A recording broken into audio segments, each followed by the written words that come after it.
Chapter 2, Structure and Function of the Nervous System. So we left off asking the question, can you understand the mind without understanding the brain or how the brain works? So this chapter will really dive into how the brain works because it is imperative to understand the neural circuitry that's underlying all of these mechanisms of cognition that we'll later, grow to understand. So we'll start with part one, going over the structure of neurons. We'll talk about neuronal signaling and synaptic transmission, how neurons communicate with one another through synaptic transmission, and we'll also discuss the role of the supportive cells or glial cells. In part two of this chapter, we'll take a look at an overview of the nervous system, particularly anatomical and structural divisions of the nervous system. And we'll also go into a guided tour of the brain. So we will discuss specific brain regions, where they're located and what their functions are, in preparation for future topics of cognition like perception, emotion, object recognition, the senses, etc. So neurons are the basic signaling units that transmit information throughout the nervous system. They can vary in their form, location, and interconnectivity within the nervous system, and these variations are closely related to their functions. Though they can vary in location and function, neurons have four main characteristics that they share, including excitability, conductivity, secretion, and extreme longevity. Excitability refers to the responsiveness to a stimulus. So neurons communicate through their stimulation and excitability. Following that excitation or stimulation is conductivity, the ability to propagate an electrical signal. As we go over action potential specifically, you'll see how important conductivity is in neuronal communication. The third characteristic is secretion, or the release of neurotransmitter in response to conductive activity. And again, we'll go over different types of neurotransmitters and how they differentially alter neuronal function depending on what brain region they are found in or what neurons are communicating via those neurotransmitters.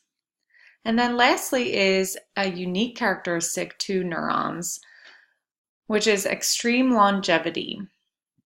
A cell can live throughout a person's lifetime.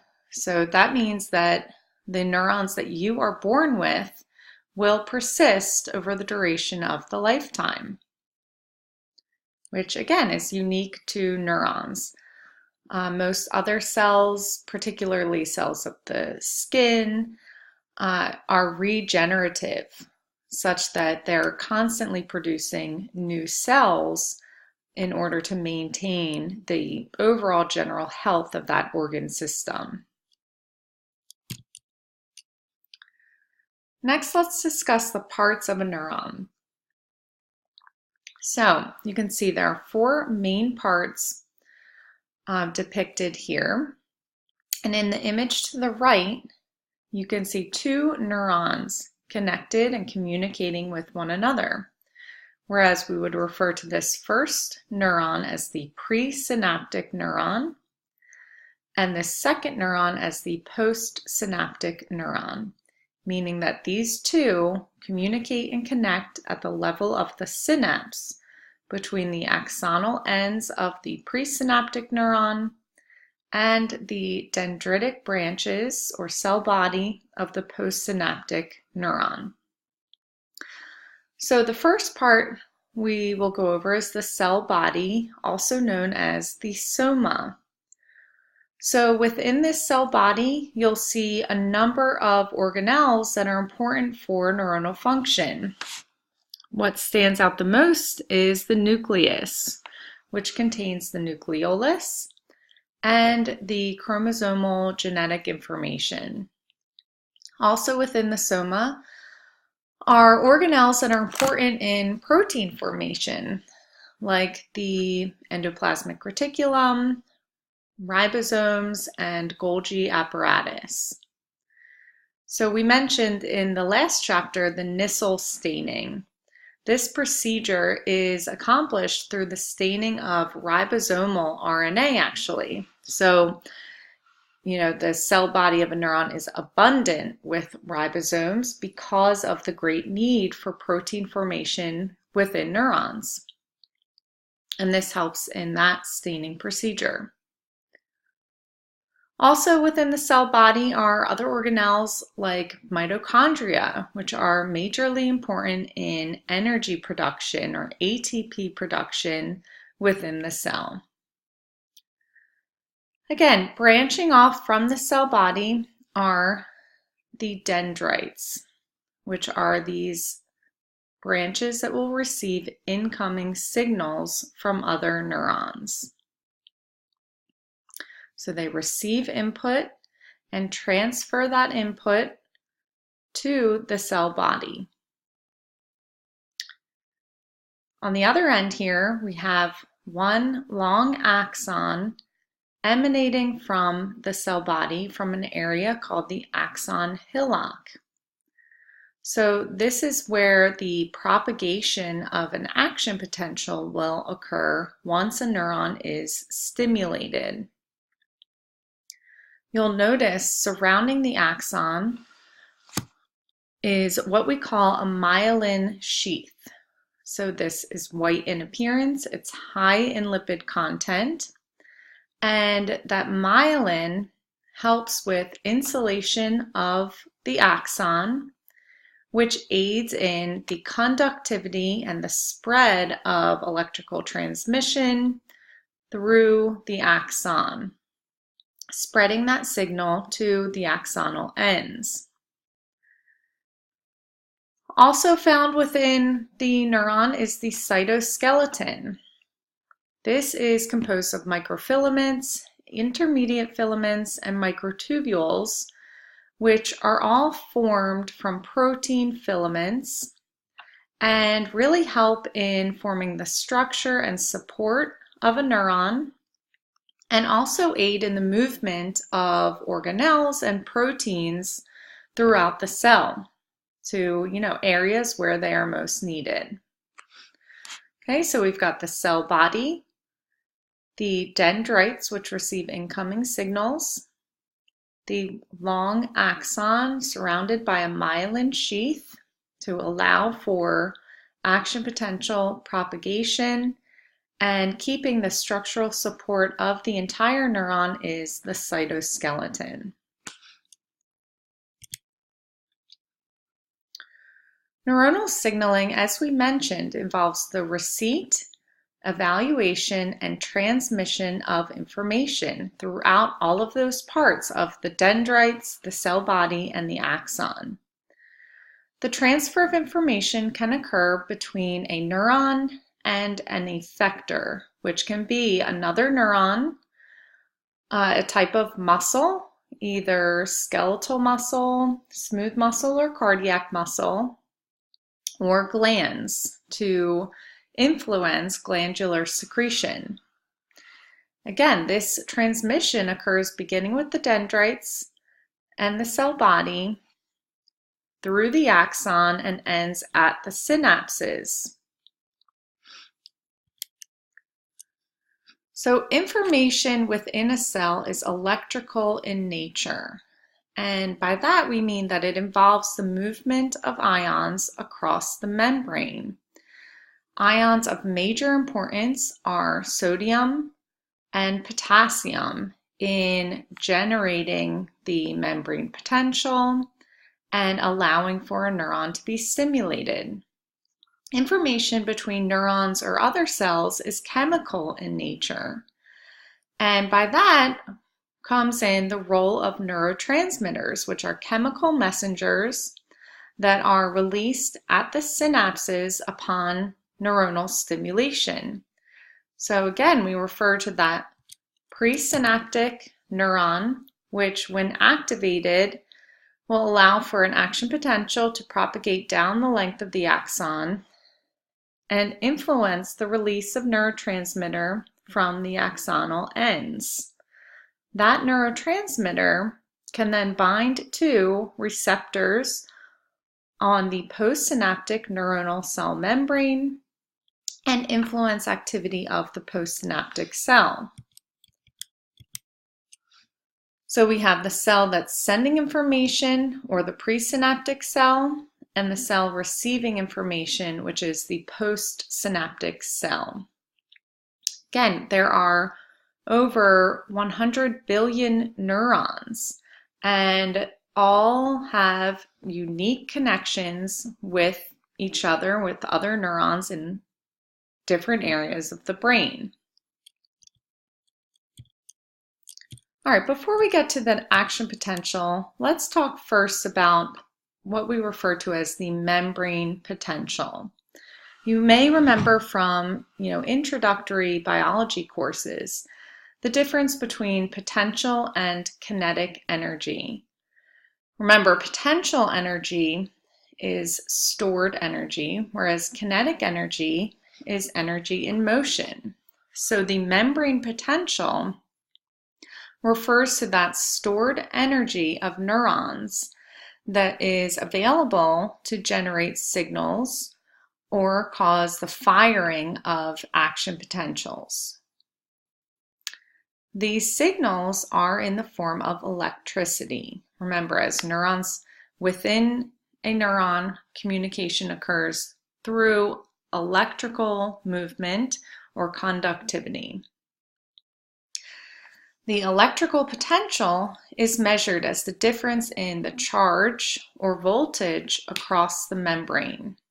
So we are able to measure the electrical potential of a neuron with microelectrodes in a lab setting in order to understand, the difference between the charge inside of the cell and the charge outside of the cell. And that's all due to the movement of ions across the cell membrane, or stored ions within the cell or outside of the cell. So when a neuron is not firing, it is at rest. So at this time, the difference in charge at rest is known as the resting membrane potential. Again, it's potential energy, an indication of how excitable a cell is. So the resting membrane potential is created by the difference in permeability of the membrane for potassium and sodium. Potassium is the major player in maintaining the resting membrane potential, as it's more permeable than sodium. What I want you to take away from this image here is just the location of, the number of ion channels and pumps found along the cell membrane. So remember, the cell membrane surrounding a neuron is a phospholipid bilayer. That means that there are two layers of phospholipids with the hydrophobic tails facing outwards and the hydrophobic heads facing outwards and the hydrophilic tails facing inwards towards the tails of the other layer. This structure allows for support of the neuron and control of what is allowed to enter or exit the neuron. Allowing for further control are the series of pumps and channels, including potassium leak channels, sodium leak channels, and the sodium-potassium pump, which will mediate and maintain that -70 millivolt resting membrane potential.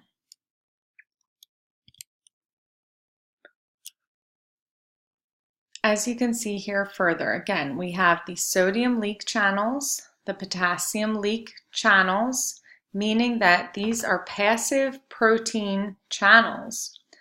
They are always open and will open further in response to a change in voltage. The sodium-potassium pump here is an active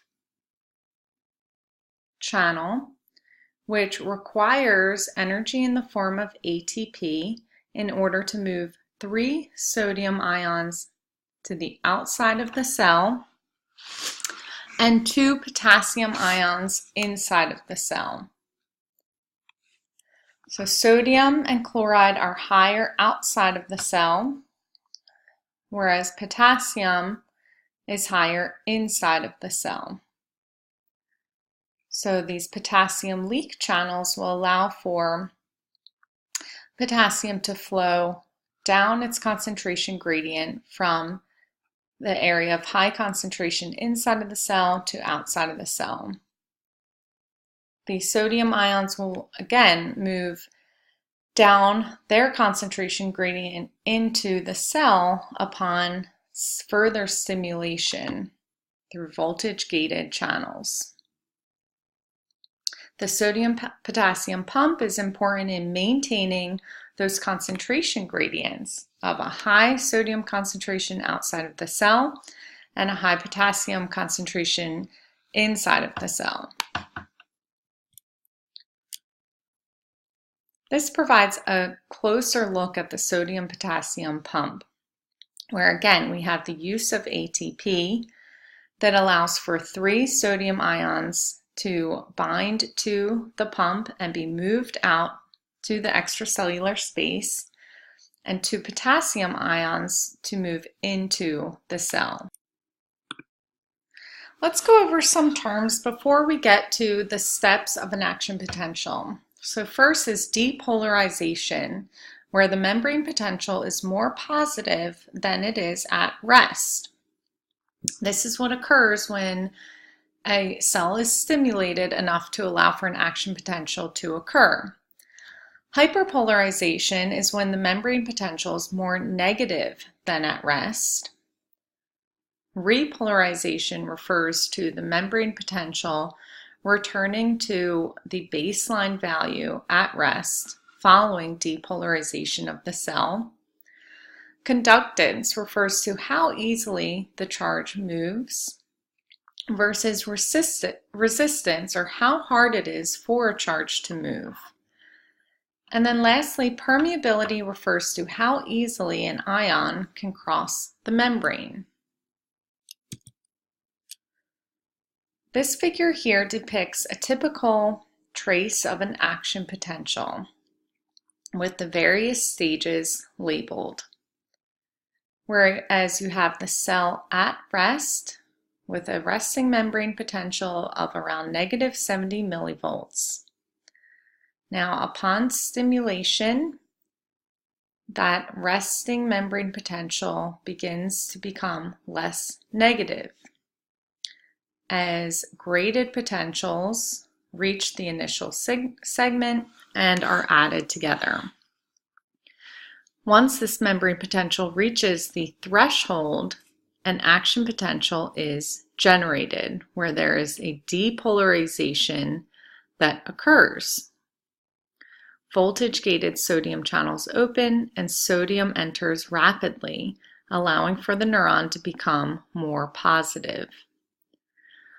Following depolarization, repolarization occurs due to closure of voltage-gated sodium channels and the opening of voltage-gated potassium channels. Potassium moves out of the cell and polarity is reversed from positive to negative. Typically, after an action potential, there's a period of hyperpolarization when the membrane potential is more negative than it is at rest. This allows for a refractory period or a break period of the neuron where it is not able to be stimulated. And then lastly, voltage-gated potassium channels are closed, and the plasma membrane has returned to resting conditions by activity of the sodium-potassium pumps. So again, we have three major pumps of importance: potassium channels, sodium channels, non-gated, and the sodium-potassium pump that are all important in the maintaining of the resting membrane potential. Okay, so again, let's take a closer look at the distribution of pumps and channels in the plasma membrane of a neuron. So we can break down a neuron into 4 segments to go over the communication within the cell. The receptive segment, where the incoming signal is received from the dendrites and the cell body. The initial segment, or that point of the axon hillock. The conductive segment, where the action potential is propagated. And the transmissive segment, where an action potential causes the stimulation of the release of neurotransmitter at the synaptic bulbs or axonal ends.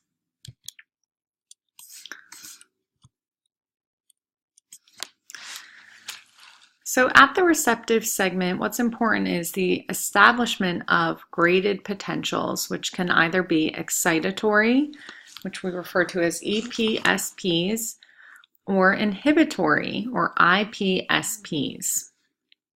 Excitatory graded potentials are caused by excitatory neurotransmitters like glutamate, which can bind to receptors and cause the movement of positive sodium ions into the cell, which again, as they accumulate, allow for that charge, that change in charge, a more positive charge, to be influencing voltage-gated sodium channels at the level of the axon hillock. Inhibitory neurotransmitters like GABA or glycine bind to chloride ion channels and allow for chloride ions to flow into the cell, making the cell more negative and more difficult to stimulate. At the initial segment, this is called the trigger zone, where the summation of EPSPs and IPSPs allow for eventually the reaching to threshold and the formation of an action potential.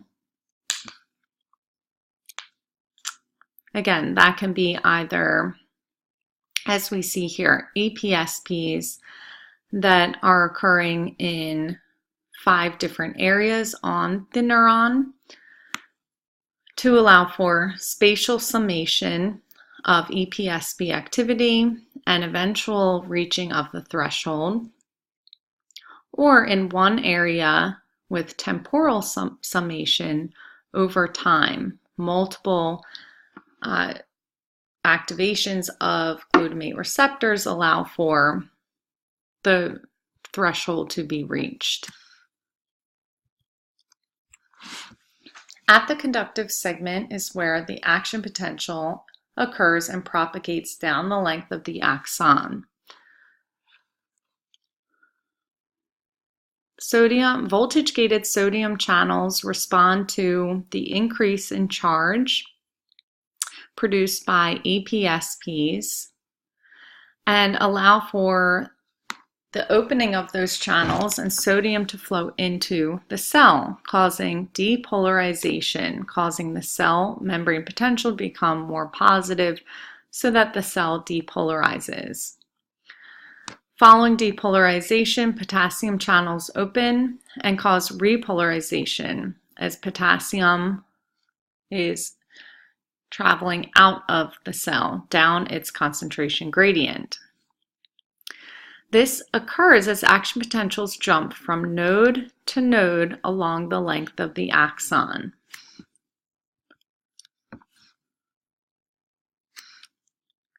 Okay, this image here depicts that formation of the action potential.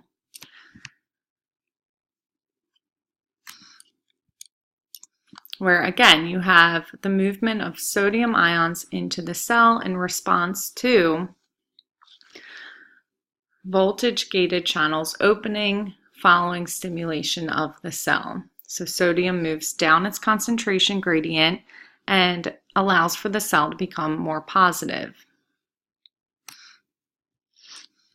Repolarization means that potassium channels are opening and allowing for potassium to exit the cell. Gated chloride ions are also involved in this stage of repolarization and particularly hyperpolarization, where chloride ions flow into the cell, creating a more negative membrane potential. Lastly, at the level of the transmissive segment is where the release of neurotransmitter occurs. As the action potential flows down the length of the axon, it then causes calcium channels to open, allowing for calcium to enter the cell and direct synaptic vesicles to the cell membrane for release of neurotransmitter into the synapse. Neurotransmitter can then bind to receptors on the postsynaptic cell or effector organ cell and influence cellular activity of that effector. There are two types of synaptic transmission. We've mentioned mostly chemical transmission, as that's most prevalent. Electrical transmission is also present, however, it is rare. So this occurs between one cell to another cell through protein pores called gap junctions. Electrical activity in one cell directly and immediately influences another cell and is bidirectional. This is useful when information must be conducted rapidly and groups of neurons need to communicate and operate synchronously. There is a drawback in that with electrical synapses, cells are unable to amplify a signal like chemical synapses are able to. Again, with chemical synapses, neurotransmitter is released at the synapse upon stimulation of a cell and the movement of calcium into the axon terminal. Calcium allows for the direction of synaptic vesicles, which have stored neurotransmitters, to the level of the cell membrane and release into the synapse. As we mentioned, these neurotransmitters can be excitatory or inhibitory. With excitatory neurotransmitters, that causes a slight increase in the membrane potential, which can potentially lead to the formation of an action potential. Neurotransmitters come in a number of forms. They can be amino acids, like those excitatory neurotransmitters or glutamate, or inhibitory neurotransmitter like GABA, gamma-aminobutyric acid. They can be biogenic amines like dopamine, norepinephrine, epinephrine, as well as serotonin. Acetylcholine is a widely established neurotransmitter that's important in muscle activity and skeletal muscle stimulation. Also, neuropeptides. These include peptides like tachykinins, neurohypophysial hormones, hypothalamic releasing hormones, opioid peptides as well. And each neuron can release more than one neurotransmitter. The inactivation of neurotransmitters occurs as, once a neurotransmitter is released into the synapse, it is not able to just constantly stimulate receptors on postsynaptic neurons or effector organs. Its activity has to be ended at some point. There are mechanisms in place to allow for this inactivation of neurotransmitters, including reuptake transport. There are proteins that are important in moving neurotransmitters back into presynaptic terminals for recycling and storage back in neurotransmitter synaptic vesicles. Also, enzyme degradation. There are specific enzymes for each neurotransmitter that breaks down the neurotransmitter into inactive components, and then diffusion away from the synapse occurs. As I mentioned, there are over 100 billion neurons in the brain, and there are actually even more of these neuroglial or supportive cells that exist. As you can see, one type is the oligodendrocyte, which actually forms those myelin sheaths that surround the axons of a neuron. So these oligodendrocytes wrap around the axon, causing myelination and insulation of the CNS axons. This allows for faster action potential propagation along the axons in the central nervous system. Seen in green here are the astrocytes.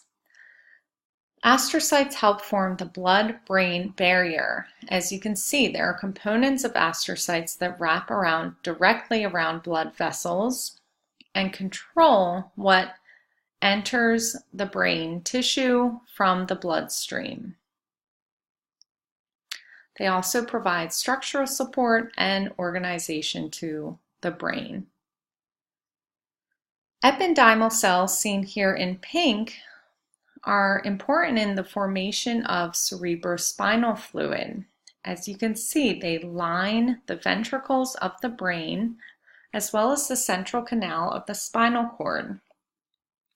They assist in the production and circulation of cerebrospinal fluid, or CSF, which nourishes the brain and provides nutrients and electrolytes to the brain for neuronal activity.